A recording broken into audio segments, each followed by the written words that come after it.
Hi, everybody. This is Blaine DeSantis, and I welcome you to another edition of Books and Looks. Yes, it's our weekly voyage of discovery into the wonderful world of books. The books I've been reading, the best of history, mystery, fiction, and nonfiction, along with the interviews with the authors who write these books. You're not going to find that anyplace other than Books and Looks. And let's not forget our partner, that's right, our dear friends at booktrib.com. That's right. If you want a book review, you want to buy something bookish, you want to look at booktrib.com. I use it every day. I hope you do too. And let's not forget, hit that subscribe button. That's right. We like to hear you. You get this every week. You don't want to miss a week, especially this one. Wow, this is a great book. Anyway, they were released upon America with the best of intentions to beautify the skies, to fill the air with song. But in the span of just a few decades, these small iridescent birds multiplied into the millions, sparking one of the most intense and futile wildlife wars in our nation's history. We're going to dive into science, we're going to dive into history and the complex relationship between humans and nature in today's book. Starlings. That's right, Starlings, the bird. This is going to chronicle the astonishing true story of one man's folly, the unforeseen ecological consequences that develop from that, and the starling's indomitable will to survive. This is Blaine DeSantis and Books and Looks, and today we're interviewing Mike Stark about his new book, Starlings. Mike Stark, welcome to Books and Looks. Thanks, Blaine. Great to be here. This is one fascinating book that you have written, my friend. What great book. I'm going to tell you what. Starlings.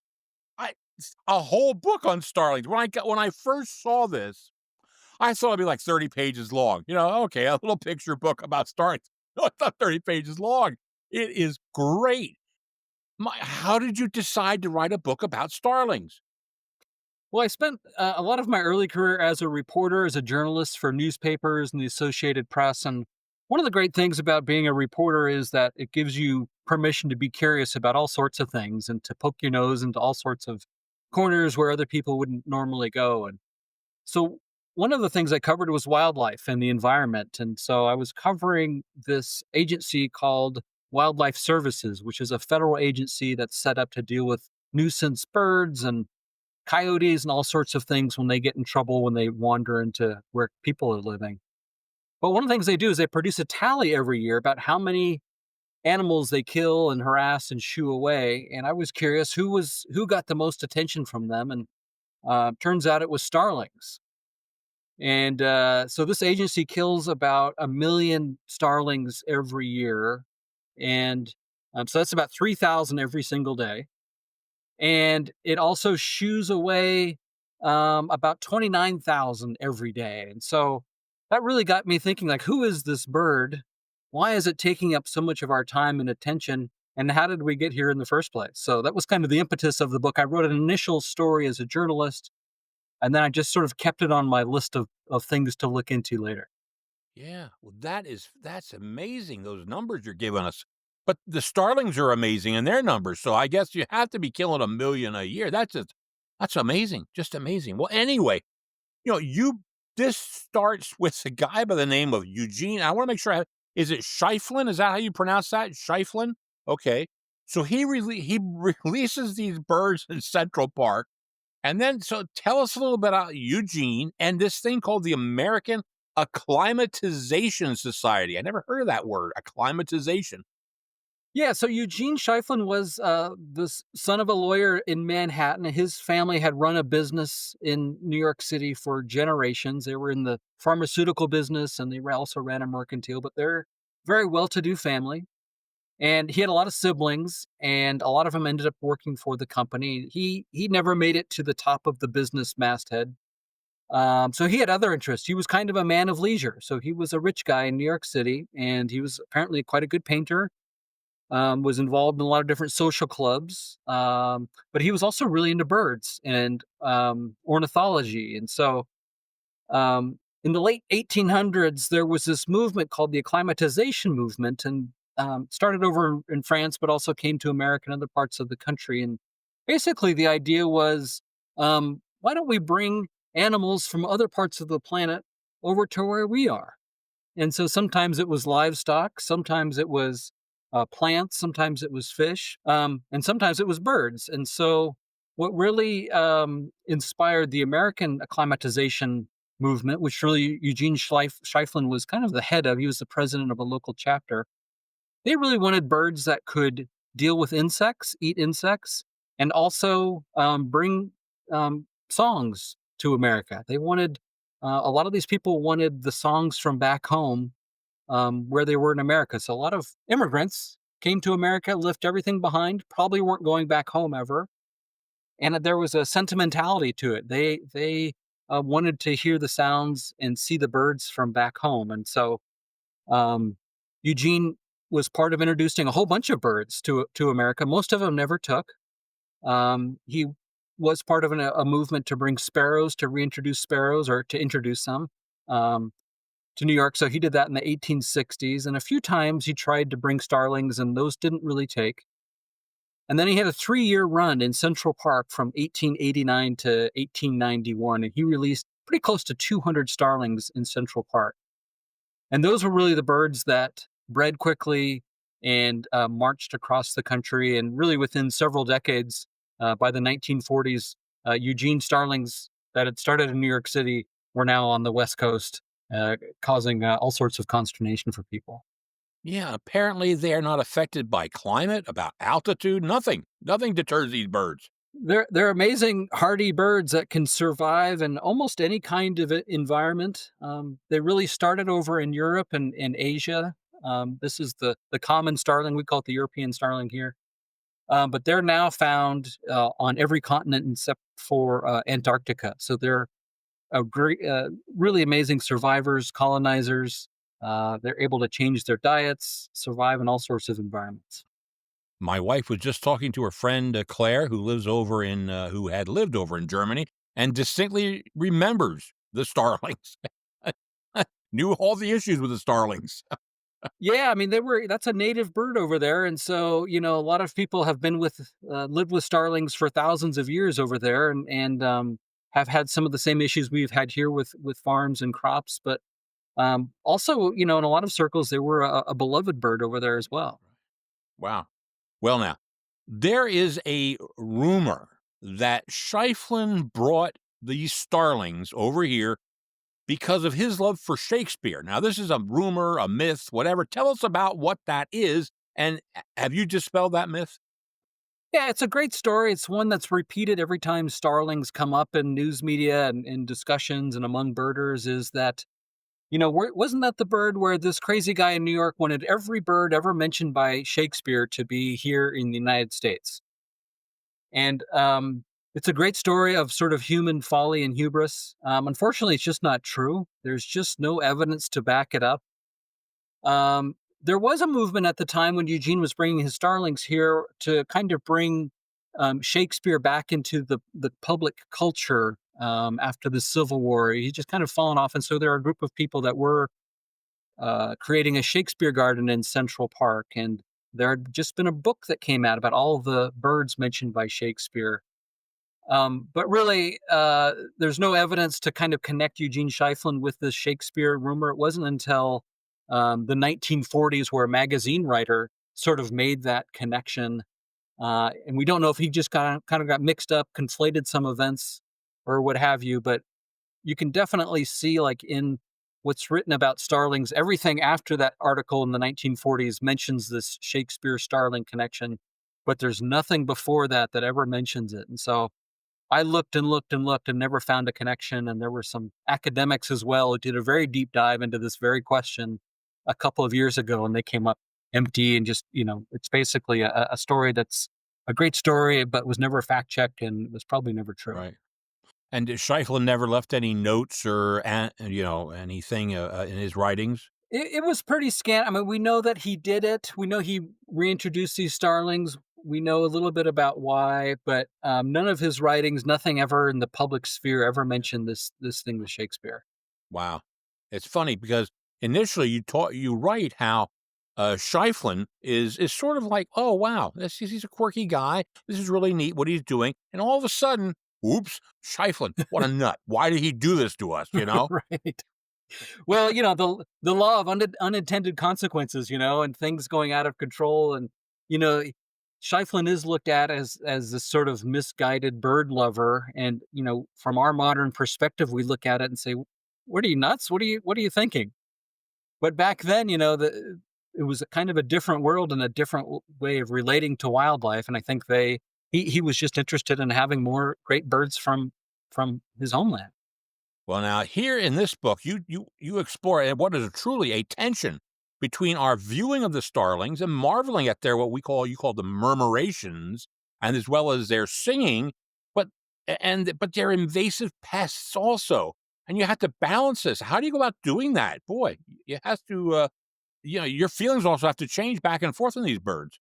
They really do. It's a really complex question and story, and really a paradox. I love birds. I love nature and wildlife. I'm crazy about it. On the other hand, you have this bird that's really not supposed to be here and is not going anywhere now. At this point, we're never going to get rid of it. And so, yeah, part of this question I'm wrestling with in the book is, at what point does an invasive species become a native species? How long do you have to be here to earn your stripes, so to say? And so it's a very complicated question because obviously they also are tough on native birds and drive out birds from cavity nests. And I love native species, and so my first and foremost thought is like we got to do whatever we can to protect native species, and invasive species are bad. Yes, on the other hand, you do look up in the sky at these murmurations, and it's poetry up there, watching them fly around and twist and turn.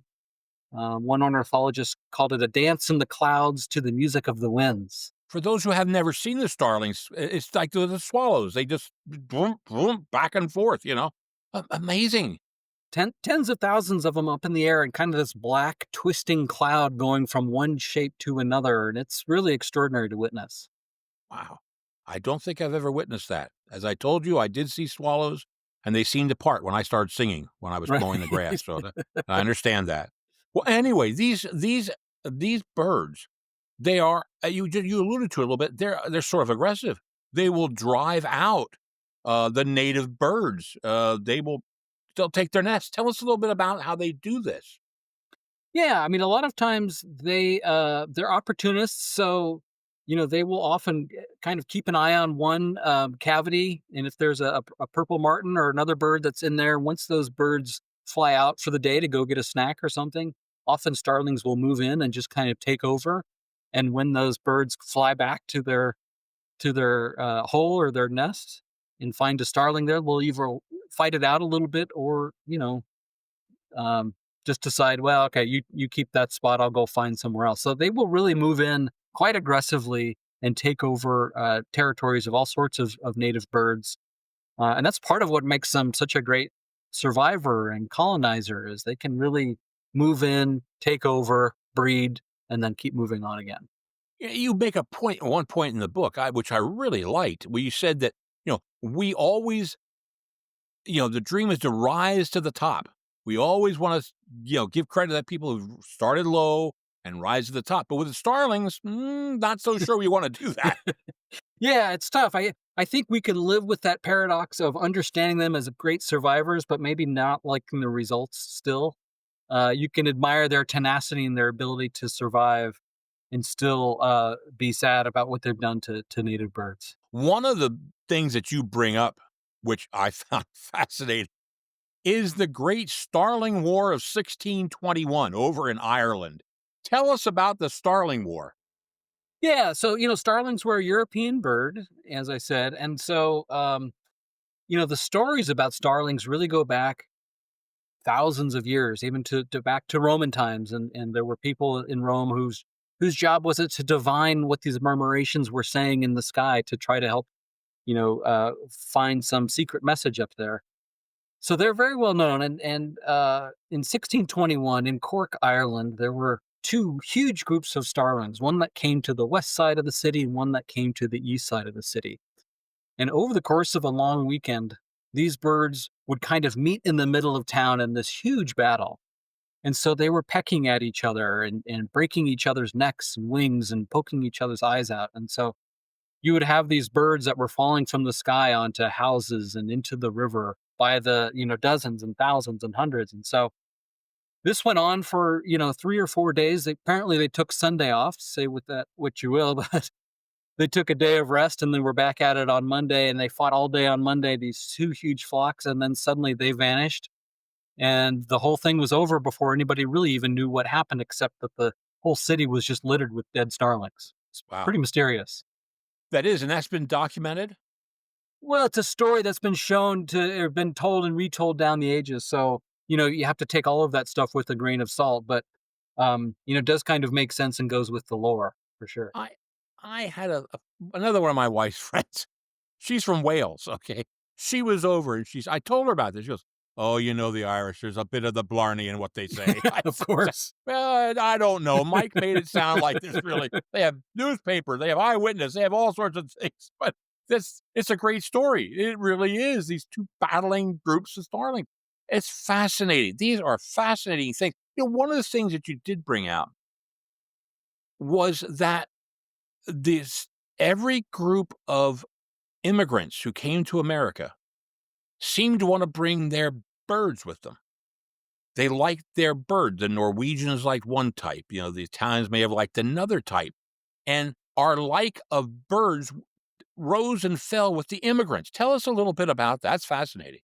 Yeah, I think that we all want to have, a piece of home when we're away. And I think that, as so many people moved to America, especially in the 1800s and early 1900s, um, people brought their birds with us. So some of them were hunting different kinds of grouses back home. And so they brought grouses here. Some of them wanted to hear starlings or sparrows or gold, finches or, whatever your native bird was from back home. You really wanted to have it here. And so what you had was in the late 1800s was a very intense period of transition for birds in America because you had certain bird species going extinct, like the passenger pigeon. And this was a species that was so numerous; it was 4 to 5 billion of them. And so when they passed over, it would darken the sky for several days. And so they were being driven extinct at the end of the 1800s, which is incredible native species, and also a bird called the great auk up in New England was being driven extinct, and the Carolina parakeet, another native species. So all of these were kind of heading toward extinction in the late 1800s, early 1900s. And at the same time, you had this movement of people bringing birds from back home to America. And so it was this really, transitional period for the avian life here in America. You had most of these introductions didn't really take. It's very hard to bring some birds over in cages where they're really stressed out and then release them and then expect them to survive in a new environment where they've never been, where they never evolved.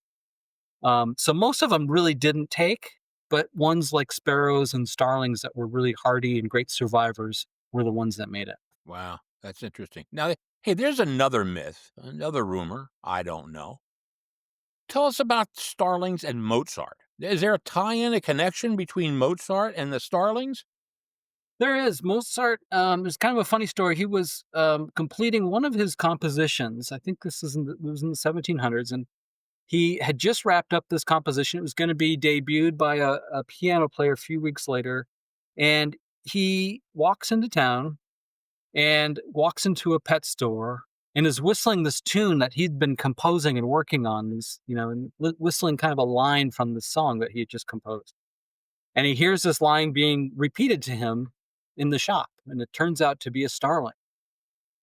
So starlings are incredible mimics, and so we know that they can mimic the sounds of other birds. We also know they can mimic music. They can mimic car alarms. If you go onto YouTube and look at that, they can mimic the human voice. Um, so Mozart was fascinated that the starling was picking up his song he had just composed. So he bought it and kept it as a pet for a long time. And there's more kind of speculation and rumors that there was another piece that may have been inspired by his pet starling.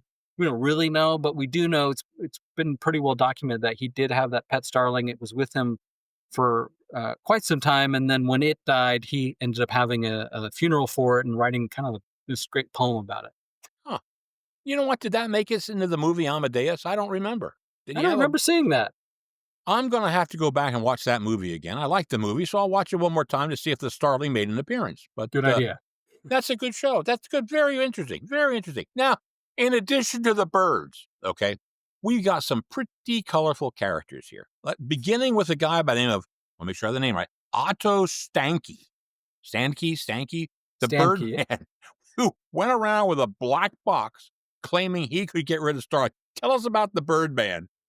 Well, as with anything, when you have a crisis in public, there's always hucksters that are going to kind of come along and say they've got the solution for you. And so, as starlings spread across the country, they really marched like a conquering army from one edge of the continent to the other, and expanded, and you know, thousands became millions, became a couple 100 million, and so starlings were really infesting so many parts of the country, and especially in cities. And so they were roosting in church steeples and on top of banks and in trees and in public parks. And it really became a nuisance. People really objected to the noise. They objected to the mess they left behind. Um, so, of course, some people saw dollar signs. When people are crying about a problem, somebody's always going to come along and say, "Hey, pay me some money, and I can help deal with this." And so Otto Stanke was a great entrepreneur. He was a salesman. He had sold Columbia Records for a while. He worked for Montgomery Ward for a while. He was kind of a traveling salesman. But he also, once the starling problem hit, he claimed to have this secret method to drive starlings away. And so a town would pay him a few $1,000 and he'd show up and he would have this black box. And he would never reveal what's inside the black box. And then he would also show up with these paddles that he would clang together. And so his method was essentially to go out at night when the starlings were roosting in town and walk around maybe the black box. Sometimes it hung around his neck, sometimes he'd have it in his hands, and then he'd be banging these paddles and claiming that he was driving the starlings away. And sometimes it worked, sometimes it didn't. Most of the time, you end up driving the starlings from one part of the town to another and from one block to another. Um, but he ended up making quite a bit of money and had a lot of business for decades. His job was to drive starlings away. Wow. Wow. There's another guy. Joseph Fink, I think is his name. He's also made anti-Starling products. Ay, ay, ay. Yeah, his thing was he created this goo that would go on to trees, and he claimed that this when the starlings stepped into this goo on the tree branches, it made their feet kind of burn, and they wouldn't want to be in those trees anymore.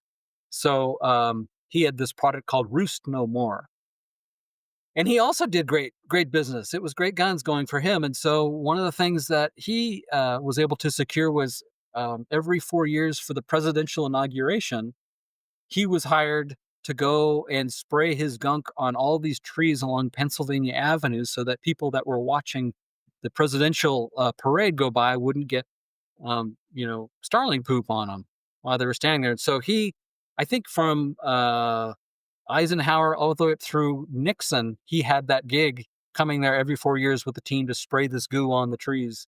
And again, kind of worked, kind of kept the trees clear, not for very long, and often just drove the birds to a different part of the city. Yeah. Yeah, they really took over Washington, tops of buildings and everything else. It was terrible. Yeah, even in the White House, JFK was complaining about the noise outside of his windows. Nixon, same thing, and so there were guys up on the in the trees around the White House with cat o' nine tails, those whips with things connected to the end of them, whipping, rattling rocks and soup cans, spraying water. It was a mess. Yeah. I mean, there were so many different ideas how to get rid of these birds, including like sonic booms or something like that, noises. And I can't imagine, like Philadelphia, they had somebody shooting loud noises for days. Can you imagine living next to that? Yeah, yeah. But then, Yeah. but go ahead. Well, it that's part of what I found fascinating was sort of the entrepreneurial spirit that it inspired. So many people thought they had the right idea to get rid of starlings, and so sometimes it was shooting Roman candles into trees. Sometimes it was hanging teddy bears in trees. One guy tried putting his dirty diapers up there. Um, You had fake snakes, you had fake owls, you had real owls. So all manner of explosives and fires and dynamite. And then, yeah, in Philadelphia, there was for several days they had these loudspeakers mounted on the back of a pickup truck, and they're driving around Philadelphia City Hall, blasting these starling distress calls onto the city hall in hopes of driving away the starlings that had been roosting there. Wow. These are some amazing, amazing stories, but I don't think anything can top the bright idea that someone had that said, "Listen, none of this is working. Let's eat the doggone things." And then that leads me into this thing called the eradication by mastication movement. Tell us about that, Mike. Yeah, that's one of my favorite things. Again, people trying to figure out how we're going to get rid of these dang things.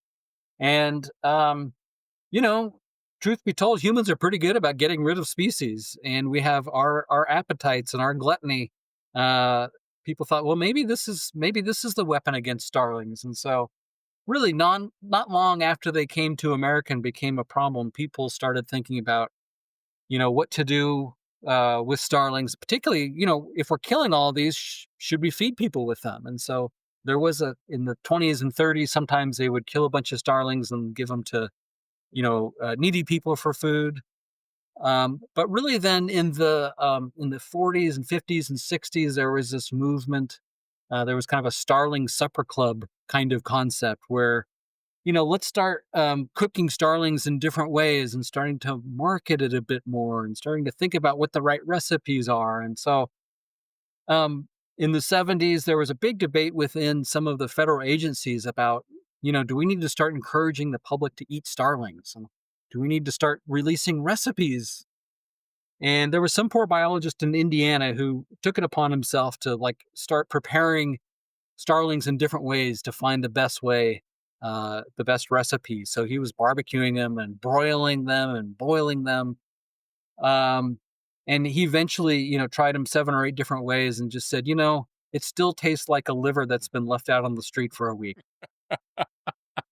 Well, I'll tell you what, it's fascinating because you make the point, or someone made the point, but you wrote about it, that, our love of game birds as a food source sort of died off as we understood and got more chicken meat. The chickens took the place of game birds. I never realized that. Yeah, as our food systems kind of became more industrial and worked at a bigger and bigger scale, they need to homogenize their product a little bit so it's consistent. And sometimes game birds, there's some variety in there. And yeah, so, we really evolved from eating the birds that we had killed or our neighbors had killed or somebody locally had killed to eating birds that had been, raised somewhere else Mhm, in a big mhm, factory and now right. end up on our Wow. plates.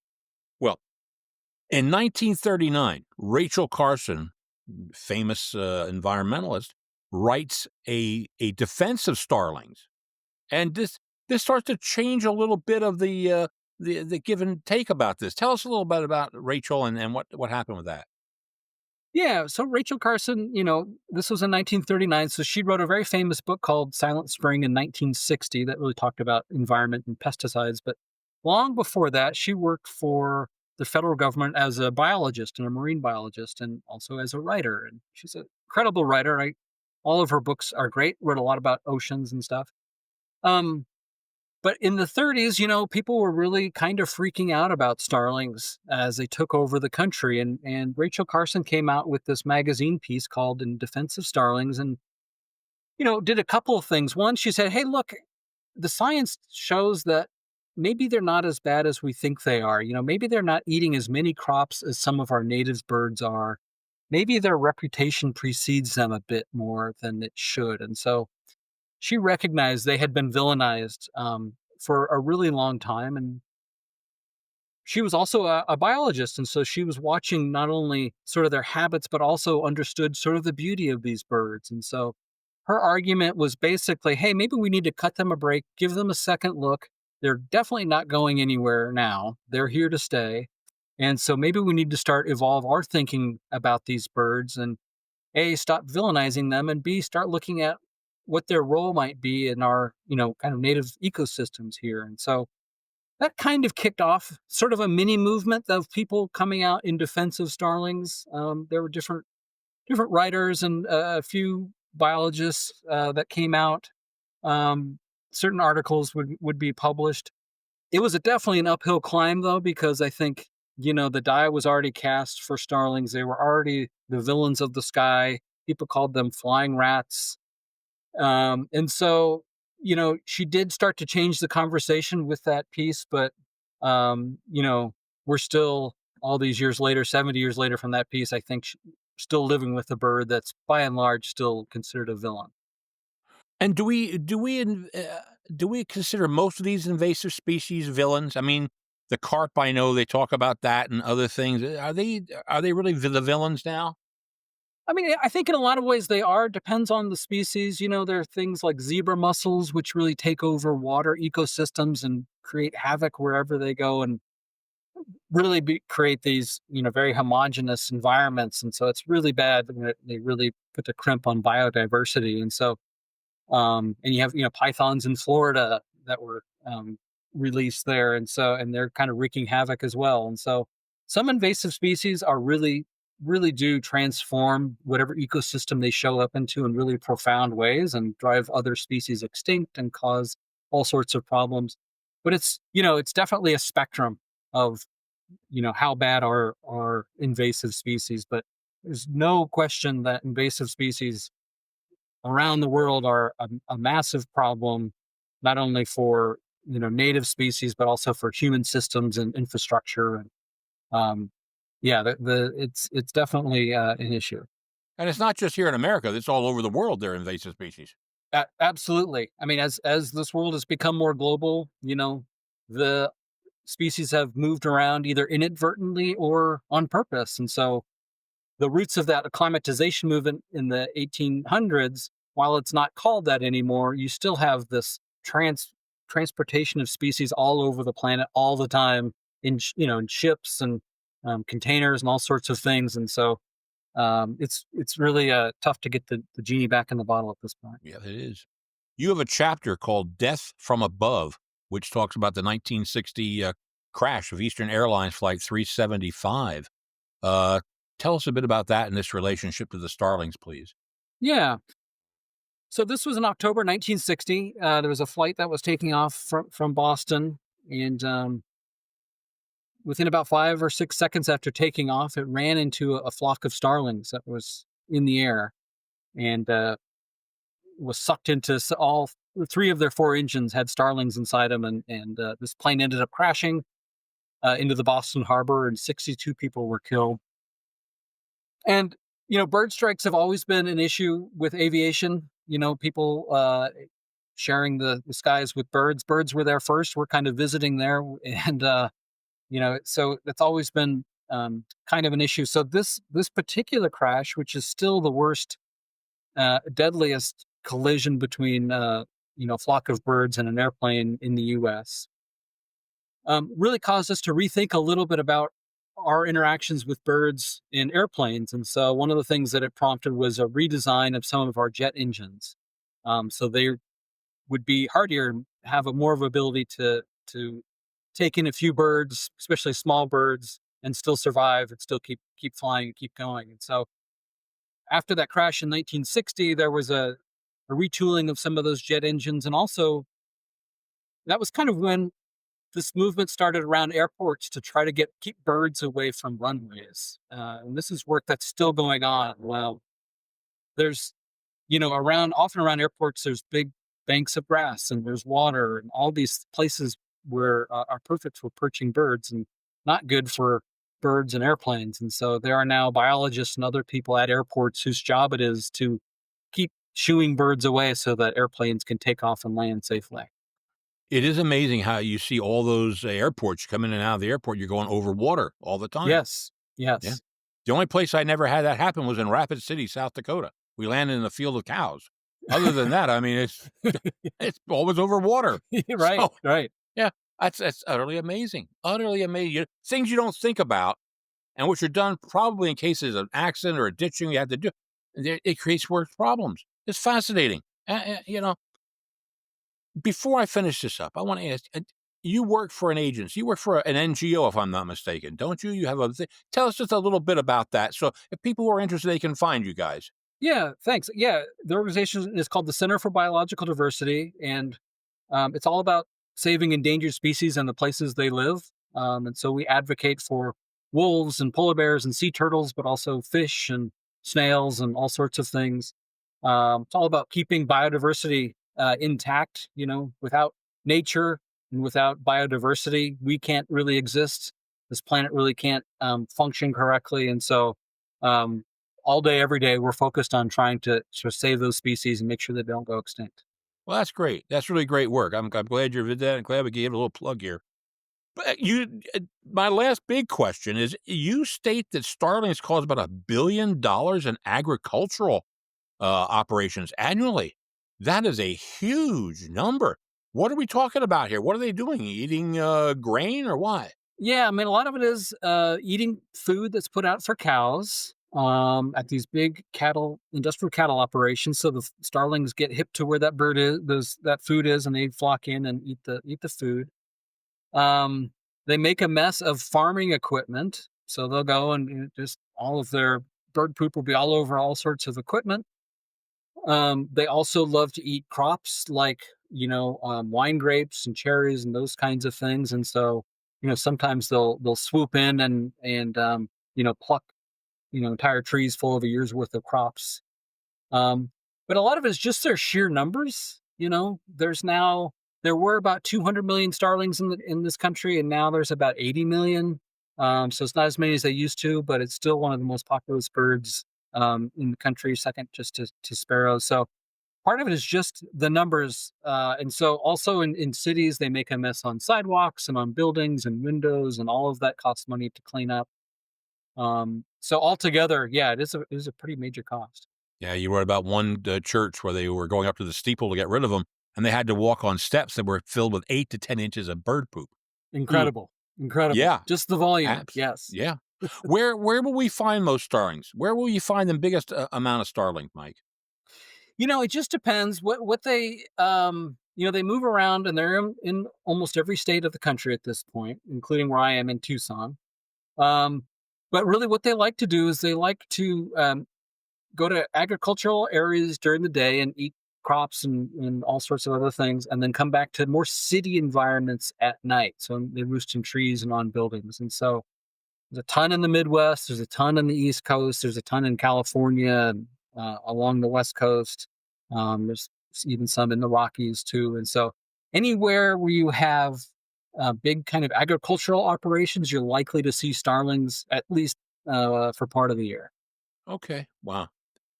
You have written some fantastic books, so I wanna know what's next for Mike Stark? What's the next great book you're gonna be writing about? I'm working on a book right now about recently extinct species in America. These are ones that have just disappeared over the last 100 or 200 years. Really trying to give people a sense of, context. So we think that we are always living in the same context as our ancestors in terms of what wildlife was here. And, 3 or 4 generations ago, our ancestors were looking at a lot of different animals that are no longer here. And so this book project is telling the story of a lot of those species that have disappeared. Oh, that's wonderful. What when can we look for that? This year, next year? Ooh, probably a couple years from now. Oh, I'm in the okay. early stages at this point. Yeah. Okay. Well, Yeah. it's a lot of work you gotta do too if they're extinct, you gotta Yes. find them and 'cause you don't know all the extinct animals there are, and you have to do a lot of research. A Well, lot of anyway, this research. I'm gonna tell you, I told you when we started, this is a fantastic and fascinating book, and you are one fantastic and fascinating author. I really, really have enjoyed this. And I want to just say for all of us, if you like birds, even if you don't like birds, you want to get starlings. You really want to do. So, Mike, thank you so much for being with us today on Books and Looks. Thanks, Blaine. My pleasure. As I said, friends, one of the most fascinating books I have read all year. Starlings is something that just captivates you. Even if you're not a bird enthusiast, you want to read this book because it is just a wonderful, wonderful, wonderfully written and researched. I learned so much. I'll tell you, it's great. Anyway, I thank Mike Stark for being on today. Hey, I'm looking at next week. We're going to do a little bit of a book that doesn't fit a category because when you look at it, it looks like a baseball book. But wait a minute, it also is a sociology book. It's also a book on localism. It's a book on nostalgia.